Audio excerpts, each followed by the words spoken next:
Oh boy, I'm not really sure how to properly start these types of stories, but I'm going to try to get to the point as fast as possible.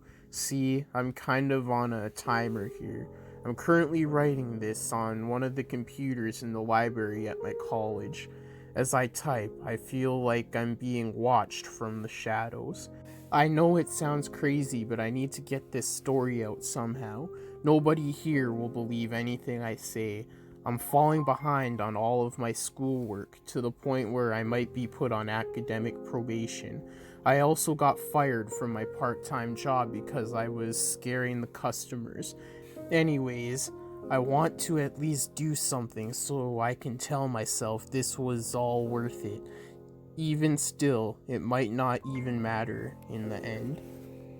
Last year I met a guy named Jack Discole. He was a pretty chill dude for the most part, and we actually became pretty good friends.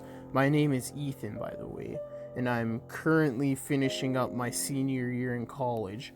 Well, trying to finish up my senior year. Anyways, as I was saying, Jack and I started to become good friends after we found out we were pretty much into all the same stuff.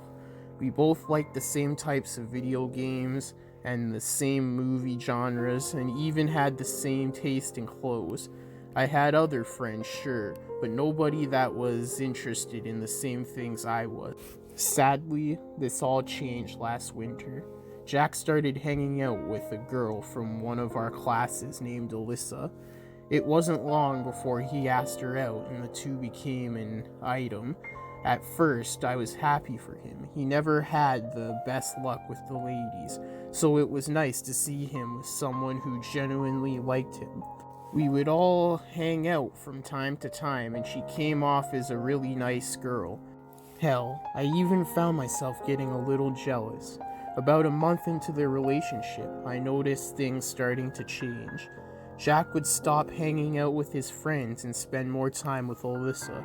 At first, I figured this was normal. A lot of people will want to spend more time with their significant other, and then there really isn't anything wrong with that.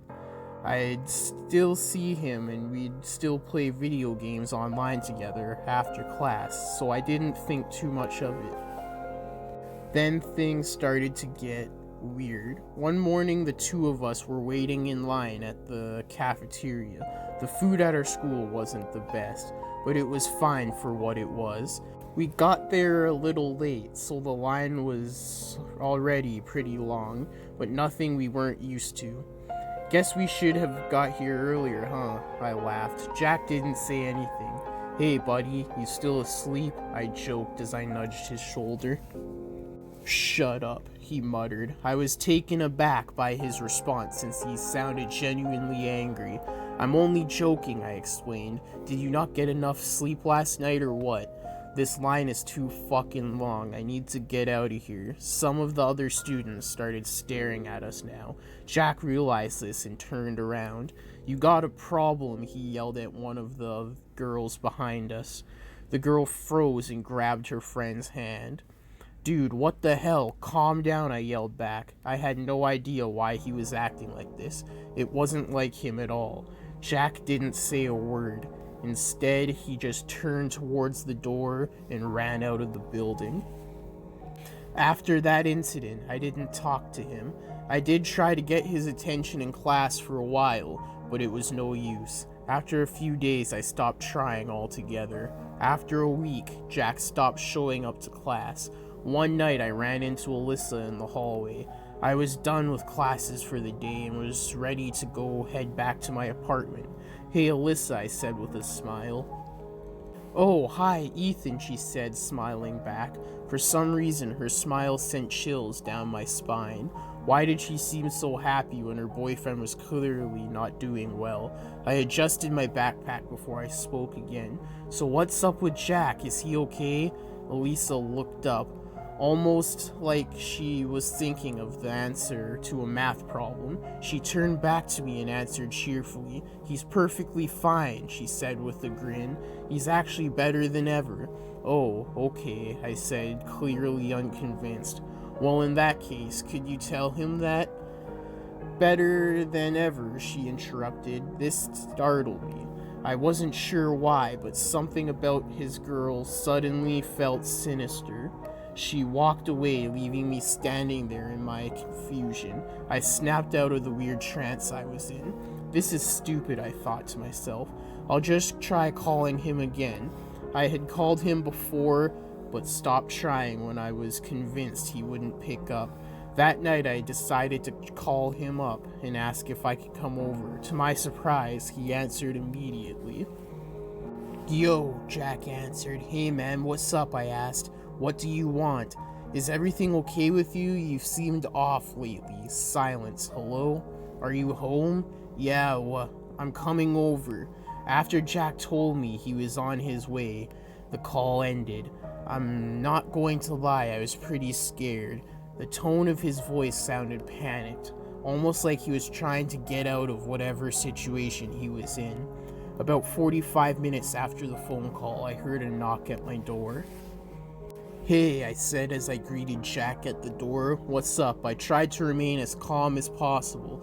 It was obvious once I saw him that something was seriously wrong with the guy.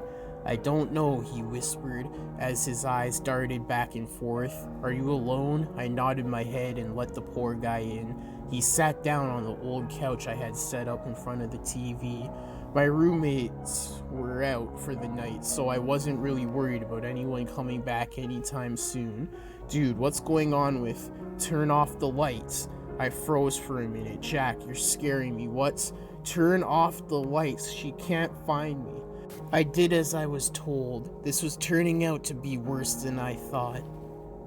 "Are you talking about Alyssa?" I asked, my voice trembling slightly.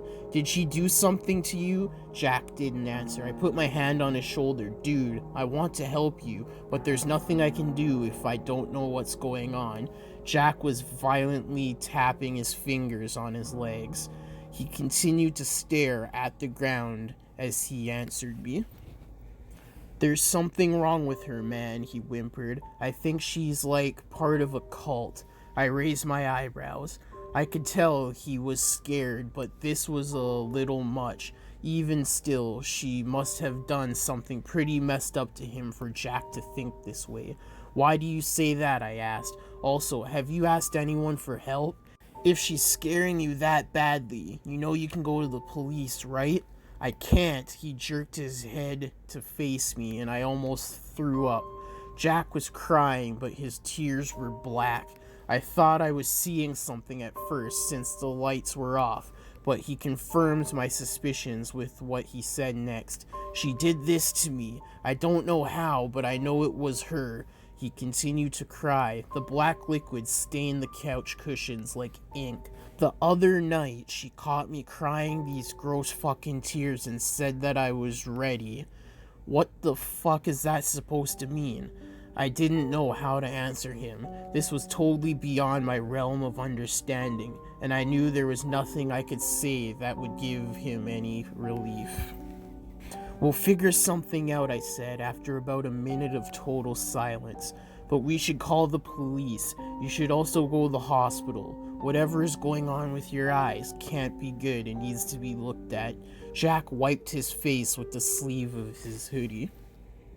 "She can't find me," he said, calming down a little. "If she finds me, I'll..." Jack fell silent as we heard a soft knock at the door. "Jackie, I know you're in there." It was a girl's voice. "It's time to go. They're waiting for us. Your friend can come home too if he wants to." Jack sprung up from the couch, ran towards the back door, and disappeared into the woods behind my apartment. "Jack, wait!" I yelled. It was useless. I raced after my friend while dialing 911 on my cell. I told the police what was happening, and they assured me officers would be on their way as soon as they could. Before I could respond, something hit me over the head, and I blacked out. What happened next still seems like a horrible nightmare, but I know what I saw was real. When I eventually came to, I was tied to a tree trunk. There were several figures standing in a circle around a figure who was strapped to a chair. My vision returned. I could see that each figure was wearing a long black robe and a blue mask. I focused on the figure in the chair. It was Jack. I tried to scream, but my mouth was taped shut. I finally came to the horrid conclusion that I was not only present in the middle of a cult meeting, but I was about to witness a human sacrifice. One of the cultists walked towards Jack and lifted his mask. It was Alyssa.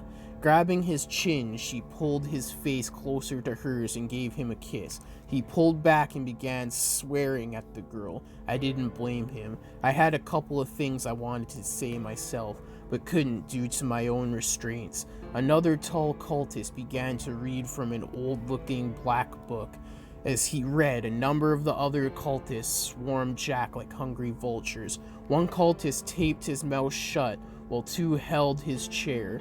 I watched in horror as the fourth cultist pulled out a rusty-looking tool. The cultist plunged the tool into each of Jack's eyes, slowly tearing them out. The blood that rushed from his eye sockets appeared thick now, like tar. To finish it off, the cultist that had taken Jack's eyes fixed a blue mask to his face. He was still alive, but for how much longer, I had no idea. As the one cultist kept reading from the book, the ground beneath Jack began to tremble. Black tendrils sprouted up like demonic weeds. Some of the tendrils wrapped around his wrist, another his ankle, and one even plunged itself down his throat. I was beginning to pass out. Suddenly I heard sirens in the distance. This caused the cultists who were reading to stop. "What are you doing, you idiot?" one of the other cultists screamed. "If you stopped now, The ground stopped shaking and the tendrils retreated back to wherever the hell they came from. Everyone went silent. The cultists all seemed to freeze and, for a moment, almost looked like statues. The silence was soon broken by a faint, sinister laughter coming from Jack. "You made him mad," Jack hissed. These were the last words I ever heard from my friend. I watched him break free from his bonds like they were nothing. Jack charged each cultist, tearing them apart and splattering their entrails all over the frost-covered ground. My vision started to go, and the sound of the screaming cultists seemed to fade into the distance.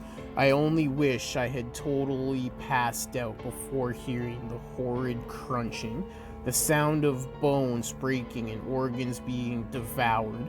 My former friend was eating his captors, and I was sure I would be next. I woke up to a police officer shining a light in my face. "He's up, quick, we need a paramedic over here." I sat up and looked around. "I'm alive," I mumbled, still in a haze. "I know you just went through some shit, kid, but is there anything you can tell us about what happened?" the officer asked.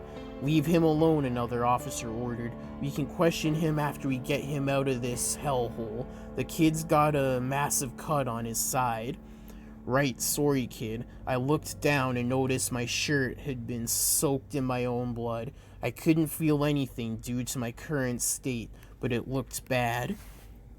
I didn't speak the entire way to the hospital. I didn't know what to say. Things got even worse when the doctor told me that while I would survive, I was missing one of my kidneys.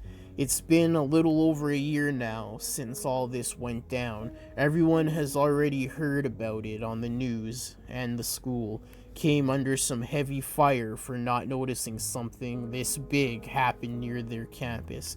Jack Discroll is still missing and is currently responsible for the murders of 10 students and the attempted murder of 1. I've gone on long enough at this point. I guess I just really needed to get this out somehow. I still don't know what the cult was for, why it was formed, or what it was trying to summon. Obviously, nobody will look into this further because it sounds too ridiculous, but I'm hoping someone reading this will. If not, then I guess just be careful. You can't trust everyone, after all. Hey guys, thanks for listening to today's Creepypasta, and I hope you enjoyed. If you did, remember to like, comment, subscribe, and share for more. The links to the Facebook page, the Twitter, and the Instagram will be in the description below, so make sure you go follow those. Also in the description below will be the links to today's Creepypasta and the music used, so go check those out and follow the social medias. Also, I upload 6 days a week, Monday to Saturday, so hit the bell notification, select all to stay tuned for all the uploads I upload. But yeah, submit some creepypastas you want me to narrate to the social medias in my description, and the email is also in the description if you want to email me the creepypastas. But until next time in the Deadly Zone, stay deadly and stay spooky.